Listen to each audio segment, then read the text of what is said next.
So what's bigger, a king or an emperor? Crown. Most people think they're basically the same, but history tells a very different story. A king rules over one kingdom, but an emperor? An emperor rules over kings. That's a whole other level of power. And here's the crazy part: throughout history, the title you held wasn't just about land, it was about status, prestige, and sometimes even the right to claim you ruled the world. Some rulers even fought wars just to upgrade their title, because being a king wasn't always enough. Others used religion, tradition, or sheer intimidation to prove they deserved the word emperor. By the end of this video, you'll know exactly why kings and emperors aren't the same thing, and why one title carried a crown that was much heavier than the other. When we look at the words themselves, the difference already starts to show. The word king comes from the Old English signing, which meant the leader of a single people or nation, essentially, the ruler of one kingdom. A king's authority was usually tied to one land, one people, and one crown. It was a role rooted in tradition, inheritance, and loyalty to a single community. Now compare that to the word emperor, which comes from the Latin word imperator. In the Roman Republic, it originally meant a victorious military commander, someone the army proclaimed after a great conquest.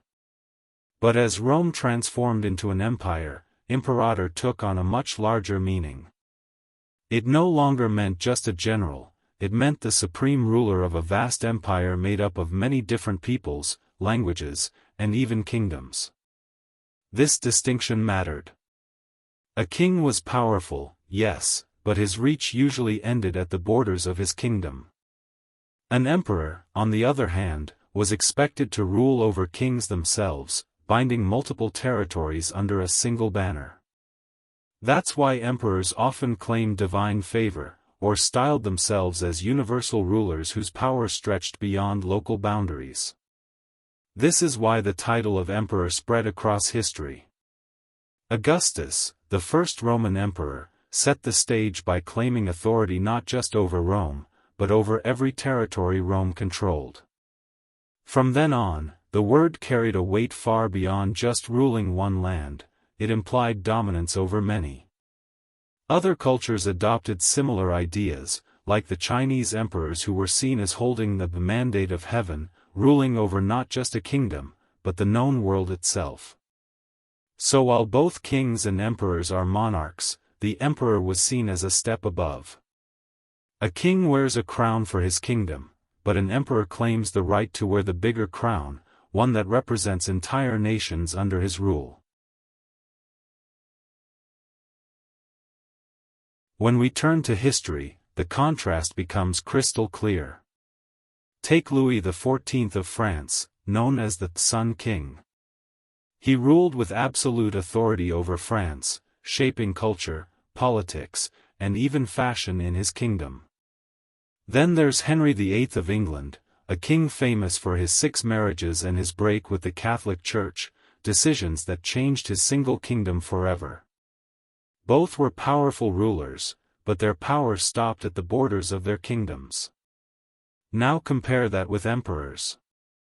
Julius Caesar never officially held the title, but his heir Augustus became the first Roman emperor, ruling not just Rome, but vast lands stretching across Europe, North Africa, and the Middle East.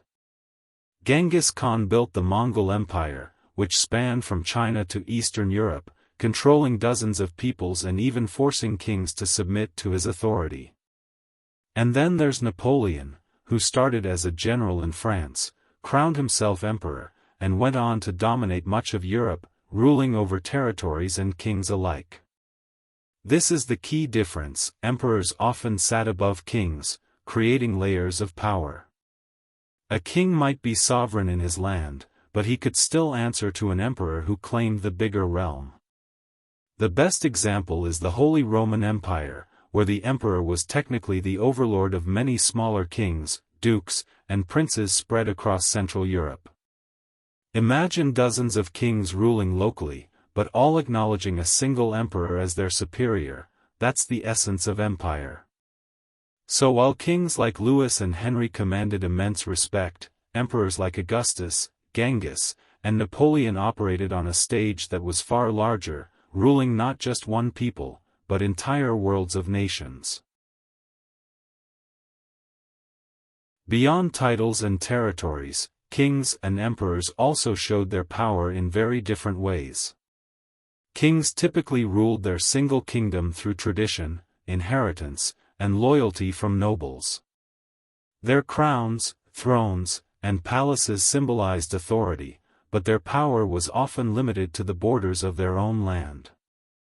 Emperors, on the other hand, had to project authority over multiple kingdoms or peoples. That meant more than a crown, it meant symbols that conveyed supremacy and universality.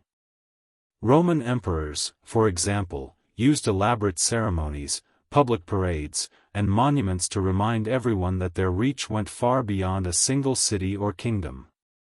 Some emperors claimed divine favor or even godlike status, reinforcing the idea that their authority was absolute. Coronation rituals also reflected these differences. A king might be crowned by local nobles or a bishop, signifying recognition from his people. An emperor, however, often received acknowledgement from religious authorities or through conquest, showing he ruled not just a nation, but an empire of nations, and sometimes even kings themselves. In short, kings symbolize authority over a kingdom, while emperors symbolize power that stretches above kings and across borders, blending political dominance with symbolism, ceremony, and sometimes a touch of myth. Fast forward to today, and the world of kings and emperors looks very different. Very few emperors remain. Japan's emperor is one of the most famous examples, holding a title that dates back over 1,000 years. Most other empires have faded, replaced by republics, democracies, or modern states where emperors no longer hold real power. Kings, however, are still common. Countries like the United Kingdom, Spain, and Sweden continue to have reigning monarchs who carry centuries of tradition. Their roles are often ceremonial today, but the titles still command respect and influence in culture, politics, and society. So while the grand empires of the past may be gone, the distinction remains. Kings usually rule, or symbolize rule, over a single nation, whereas emperors once claimed authority over many lands and even other kings. Understanding that difference helps us see why the title of emperor was historically considered the ultimate crown, and why it still captures our imagination today.